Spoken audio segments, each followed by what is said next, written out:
গাজার আকাশে আবারও ধোঁয়া, ধ্বংসস্তূপ আর কান্নার প্রতিধ্বনি। ইসরায়েলি বাহিনী ফের বিমান হামলা চালিয়েছে গাজার পূর্বাঞ্চলীয় তুফা এলাকার আল-শাফ পাড়ায়। ফিলিস্তিনি সিভিল ডিফেন্স সংস্থার তথ্য অনুযায়ী 2 দফা হামলায় নিহত হয়েছেন 4 জন, যারা নিজেদের বাড়ি দেখতে ফিরেছিলেন। তারা জানতেন না ফিরে আসাটাই হবে তাদের শেষ যাত্রা।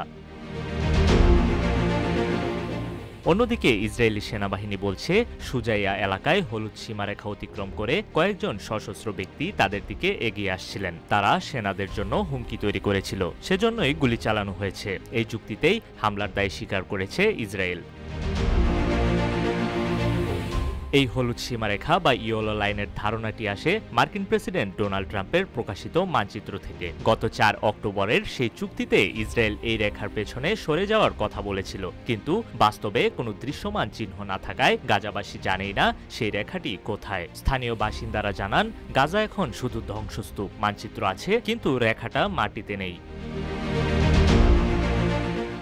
মার্কিন মধ্যস্থতায় 10 অক্টোবর কার্যকর হওয়া যুদ্ধবিরতির পর থেকে গাজায় একাধিক হামলার ঘটনা ঘটেছে। এ পর্যন্ত অন্তত 97 জন ফিলিস্তিনি নিহত হয়েছেন বলে জানিয়েছেন গাজা কর্তৃপক্ষ।